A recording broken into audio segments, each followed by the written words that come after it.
3 साल से इधर उधर भटक रहे तनावग्रस्त fire and emergency service department के एस्पिरेंट्स ने लेफ्टिनेंट गवर्नर मनोज सिन्हा से अपील की है कि उन्हें इंसाफ मुहैया करवाया जाए। आपको बता दें कि fire and emergency service department द्वारा आयोजित विभिन्न कैटेगरीज के पदों के लिए आयोजित रिक्रूटमेंट एग्ज़ाम पास करने वाले एस्पिरेंट्स आज 3 साल बाद भी इधर से उधर भटक रहे हैं ताकि उन्हें और उनके परिवारों को इंसाफ मिल सके, लेकिन उनकी कहीं कोई सुनवाई नहीं हो रही। एक एस्पिरेंट्स ने जेके अपडेट को सारे मामले की जानकारी देते हुए बताया कि जब अनियमितताओं की वजह से रद्द किए गए जेके एसएसबी द्वारा आयोजित 3 एग्ज़ाम्स फिर से आयोजित किए जा सकते हैं, तो फिर fire and emergency service department का एग्ज़ाम फिर से क्यों नहीं करवाया जा सकता। हम इस बारे में आज मीडिया से रूबरू हुए हैं कि 2019 में एक स्कैम हुआ था फायर एंड इमरजेंसी के नाम पे, जो काफ़ी लंबा रहा था। हमें काफ़ी लंबी एहतजाज किया, जदोजहद की सरकार के खिलाफ, एलजी साहब के खिलाफ हमने ये प्रोटेस्ट किया कि इस स्कैम को बाहर लाया जाए, इस लिस्ट को क्रैश किया जाए।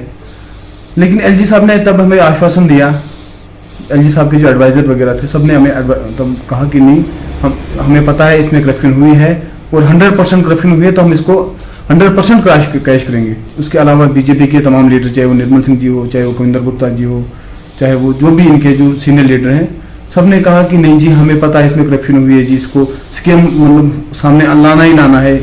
पहली बार 370 अबॉश करने के बाद पहली बार जो इतनी भर्ती हुई थी, जो रिक्रूटमेंट हुई थी, इस रिक्रूटमेंट में इतना बड़ा स्कैम सामने निकल गया है, तो इसको आप घबराए नहीं, हम आपके साथ हैं, सबने आश्वासन दिया। तो 2-3 महीने हमने जो एहतजाज किया, जो जदोजहद एहतजाज करने के बाद हमने 2 महीने के बाद प्रोटेस्ट करना हमने बंद कर दिया। मैंने कहा ठीक है, चलो मीडिया में भी बड़ा उछला ये मुद्दा, सारा कुछ ठीक है। तो उसके बाद कुछ हुआ ही नहीं। हाँ जी, गवर्नर साहब कह रहे हैं वेट करो, हम इंक्वायरी बिठा रहे, और इन्होंने इंक्वायरी बिठाई। तो उन्होंने कहा, हमें जब गवर्नर साहब से किसी से हमें बताया कि गवर्नर साहब ने जी डीजी साहब से बोला कि आप मुझे अपनी रिपोर्ट पेश करो। तो ये कैसे हो सकता है? जिन्होंने चोरी की उन्हीं से बोल रहे हैं कि आप हमें जी अपना बताओ, अपना बताओ आप, आपने चोरी की नहीं की। अब जिस डिपार्टमेंट ने, जिस बंदे ने चोरी की है, वो कैसे कर सकता? चोर से आप चोरी का कैसे कर सकते? कि एक चोर बता सकता कि मैंने चोरी की है? नहीं बता सकता है, सिंपल सी बात है। तो एलजी साहब के पास इतने है, एजेंसीज हैं उनके पास, उनसे कराने की बजाय वो डिपार्टमेंट को कह रहा है कि आप जी खुद ही करो जो करना है। कितनी पोस्टें थी ये फायर एंड सर्विस की? ये जब नोटिस निकली थी, ये 2013 में नोटिस निकली थी, तो उस टाइम ये उन्होंने पोस्टें बताई कि हमें 800, जिसमें 600 फायरमैन थे, 200 फायरमैन ड्राइवर थे। तो 2013 में जो फॉर्म फिल हुए, 2014 में हमने पहली बार भर्ती अटेंड की, ग्राउंड क्वालिफाई किया, फिर रिटर्न हुआ, फिर उसमें भी धांधली हुई, फिर कैंसिल होगी। उसके बाद ये 2018 में आई, 2018 में हमने ग्राउंड छोड़ किया, तो 2019 में, और आपको पता है 20 को हमारा पेपर है, 19 तारीख को ही पेपर लीक कर दिया इन्होंने। जो आपको, और आई विटनेस जिसने पेपर खरीदा वो मीडिया पे आके कह रहा है कि मैं हूं, मैंने पेपर खरीदा है, मैंने डल लेक में फलानी बोर्ड में मैंने पेपर दिया, वो मीडिया में आया है वो बंदा।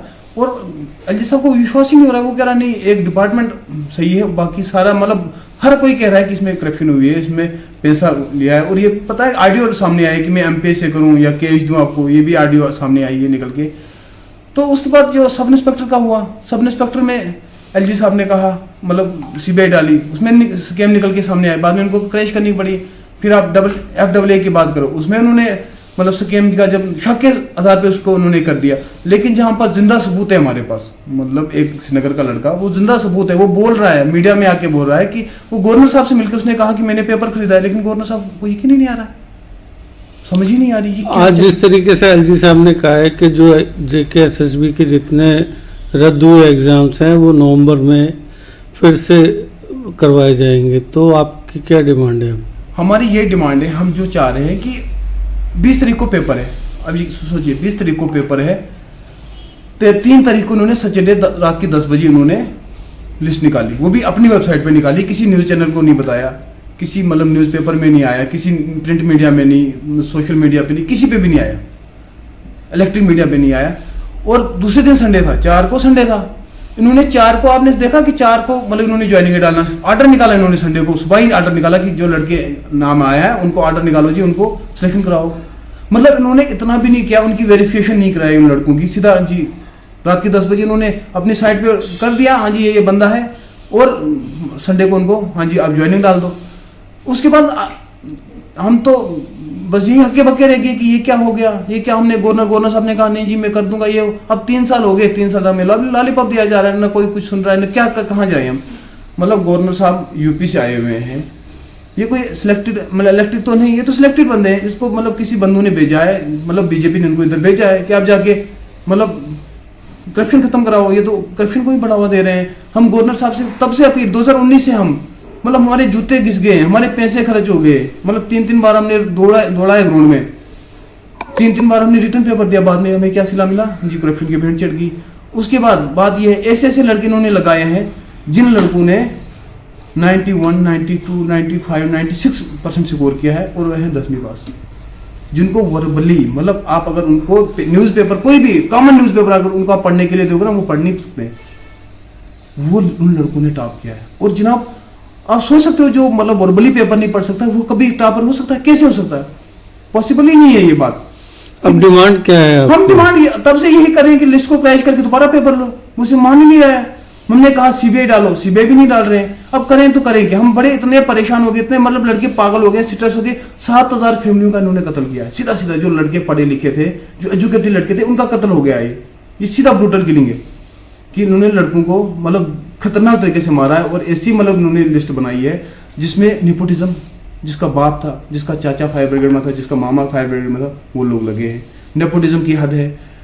फाइनेंशियली पावर इन्होंने, जिनके पास पैसा था उन्होंने वो लगे हैं। और 19 में कोई पेपर लीक हो गया, वो लड़का बोल रहा है, वो तो सामने आके न्यूज में बता रहा है। गजाफर नाम है उस लड़के का, श्रीनगर बडगाम का है, और बडगाम में ही तो 200 लड़के लगाए। बडगाम का लड़का वो बोल रहा है कि जी मैंने पेपर खरीदा जी फलानी डल लेक में, और मैंने आगे बंदों को बेचा है, एमपीएस से मैंने पैसे डाले, उस ट्रांजेक्शन सब कुछ। लेकिन तभी गवर्नर साहब को यकीन नहीं आ रहा है, पता नहीं गवर्नर साहब कौन सी बूटी पी के सोए हैं या जागो। हम कह रहे हैं गवर्नर साहब आप जागो, आप प्लीज मेहरबानी करो। लड़कों पे 7000 फैमिलियां दाव पे लगी हैं, आप मेहरबानी करके ये कीजिए कि लिस्ट को क्रैश कीजिए और दोबारा एक एसआईटी बिठाइए, दोबारा आप इसका पेपर लीजिए, और जो फेयर सिलेक्शन होगी हमें जो अपनी काबिलियत से लगेगा हमें सेटिस्फाइड। लेकिन ये जो करप्शन है हम इसको बर्दाश्त नहीं करेंगे, और बिल्कुल बर्दाश्त नहीं करेंगे, क्योंकि बेरोजगारी बढ़ रही है, एजुकेशन बढ़ रही है। लेकिन अगर उसमें से भी अगर ऐसा होगा तो बहुत गलत बात है। और फिर लड़के जो है गलत रूप इख्तियार करें, चाहे वो मिलिटेंसी है, चाहे वो ड्रग्स है, चाहे वो जिस भी गलत रास्ते पे इख्तियार करते हैं, वो ब्यूरोक्रेट्स की वजह से करते हैं, क्योंकि वो उनके साथ इनजस्टिस करते हैं। तो रोएंगे किसके पास जाके? अब जो डीजी साहब है वो भी बाहर के हैं, एलजी साहब ये भी बाहर के हैं। अब मार पड़ी है जम्मू कश्मीर के लोगों को, तो जम्मू कश्मीर के लोग किसको सुनाए, कहाँ जाके रोए, किसका दर्द सुनाए?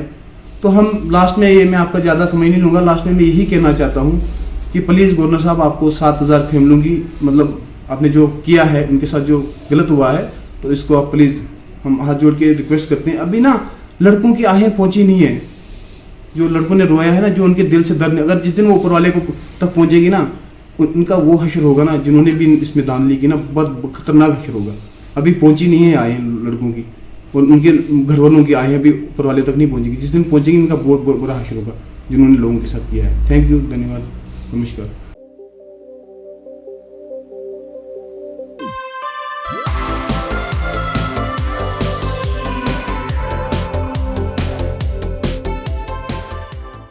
अगर आप भी अपने घर के किसी फंक्शन को यादगार बनाना चाहते हैं तो इसके लिए खुल गया है 007 लेक व्यू रिजॉर्ट, जहां आप झील के किनारे खूबसूरत लॉन के साथ रिजॉर्ट में कर सकते हैं marriage functions, destination wedding, birthday parties, kitty parties जैसे कई छोटे बड़े फंक्शंस। इसके साथ ही यहां उपलब्ध हैं लग्जरी रूम्स सहित रेस्टोरेंट की सुविधा। तो देर किस बात की, आज ही एडवांस में बुक करवाएं अपने खास फंक्शंस को। हमारा पता है 007 लेक व्यू रिजॉर्ट नियर थेन डैम, सतवाई, बसोली।